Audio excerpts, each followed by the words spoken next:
After taking the water, this is the last thing our forefathers remember. This video is quite an emotional video for me because making this video, it reminds me of how our forefathers, what they went through in the hands of our colonizers. So guys, I'm going to be sharing some few videos. This video contains a slave house in Nigeria, what they went through, and in Ghana. This is the door of no return, what happened, and how our forefathers survived during this journey. Please do so well to like this video, share this video, and subscribe to the channel. Person living should go to Ghana and see them slave castles so you can see what they did to us. You got to see what they did to us. You got to see how they built these dungeons underground and they put these churches on top and they dug holes in the ground to pump the music of what they call their Christianity into the holes. While, man, they did, let me explain something to y'all. They walk them as far as they can first to make them lose weight. They put them in a room, then they cut a door, and after you've been in this room in 2 weeks, they walk you through this door. If you lose the right amount of weight, you fit through the door. If you don't fit through the door, you got to stay in this room right here. Then you're in this room for another week to make you lose some more weight. Then you fit through another door. If you can't fit through the door, you ain't lost enough weight. You got to go through 4 doors like that before you go through the door of no return. This well was dug by the African chiefs. When the white men met with the African chiefs doing the business, that what can they do to avoid slave revolt on the ship? The African chiefs came together and they decided to dig this well. They dug this well, they added black magic in it. Ooh. So by taking the slaves from that jetty, the way we move to this place, but not as easy as we move. When they get to this place, they'll fetch the water and there's incantation they recite before taking the water. I will send you that incantation. So they will recite it. After taking the water, this is the last thing our forefathers remember. And they will move them down to the point of no return where we are going to. That's black magic they added in this water will spend up to 3 to 4 months in our forefathers' brain.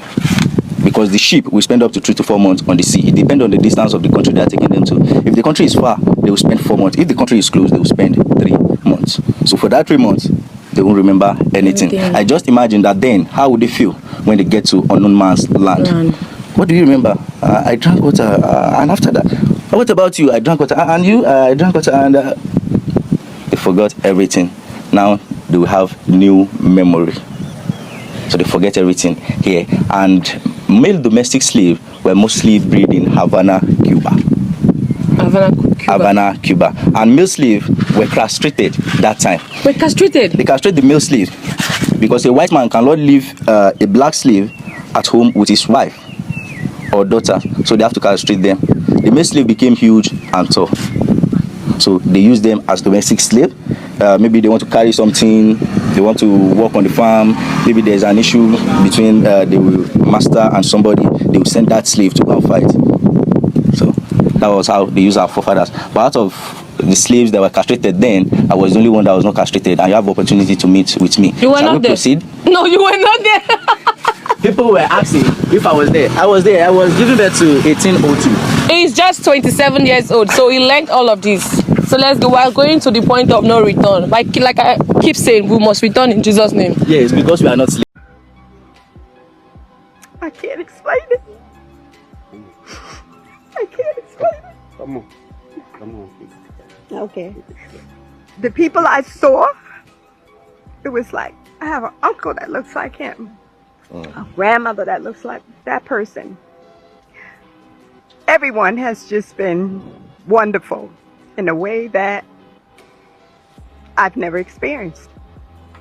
The history that I learned, which you think you know, you don't really know it all, you know. So all the history, the places that we went to, it just had such a connection. And you think about what goes on in the U.S. You say, why am I here? You know, go to Ghana. Think about moving to Ghana. Have a connection with Ghana. Each day I woke up and I had to say out loud, I'm in Africa. Because I don't know for sure if it's even sunk in or if I just feel comfortable here that it already feels like home, because I have to keep reminding myself, I'm in Africa. I'm happy here. I love the people. I love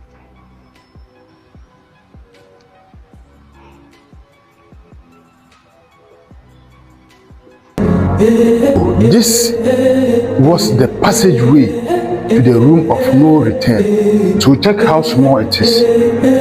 You have to squat before you can enter into this passageway. So this is how it goes. So have you seen? This is where the slaves gathered to the door of no return. Check this room out. And this room is what is called room of no return. Room of no return. So, as a slave, when you get into this room, that means you will not return back anymore. And this is the door of no return. Come and check it out. It's metal. This is the door of no return. When we say door of no return, this is it. It's very, very narrow. Check it out. It's very, very narrow. This is the door of no return. So, when a slave passes here, the ship will be parked over there.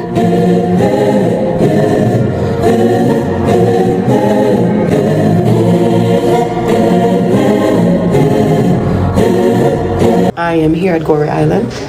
It is one of the doors of no returns in West Africa. Doors of no return are the actual door frames where enslaved people were taken onto ships to go to different parts of the world and never to return.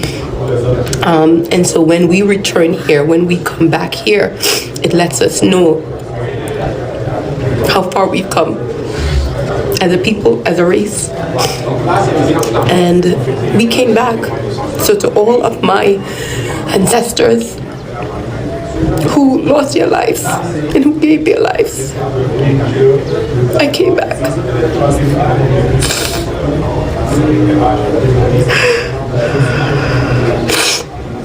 I came back, and many of us have come back, and I want to encourage more of us, the diaspora, the African diaspora, to come back,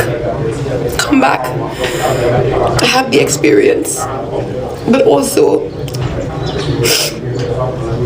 we are thriving. I stand right now in a cell that they held enslaved people, and this cell is no bigger than my hand stretching, and I'm 5'2". It's no bigger than my hand stretching. But we came back. We came back. They said it was the door of no return. But we came back. The best decision I made, moving to Africa. Oh, they live in mud huts in Africa. For the ignorant, does my house look like a mud hut?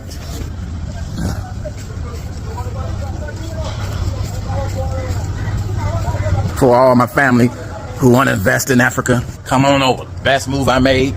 Separation for me. I don't have to live under Mzungus. Build my own, like Marcus Garvey and Malcolm X said. Tanzania, East Africa, Dar es Salaam. See? This is what life about. In your ancestral land. Y'all better come home to Mother Africa. No racism, no stress. Chilling on my patio, looking at the palm trees, having a nice sip. This is what life about, baby. Let that America. All right, so this we have here is a cannonball. That's what they used to punish females who resisted rape. Now it's about 25 kg. They put in chains, tie it to your ankle to restrict your movement. No food, no water. You stand here whether rain or shine, just to serve as a deterrent for those inside. That's what they used to punish females who resisted rape. At some point, you were meant to carry the ball the whole day, but then because of its weight, they had to stop, put in chains, tie it to your ankle. So after, you can just try your hands on it.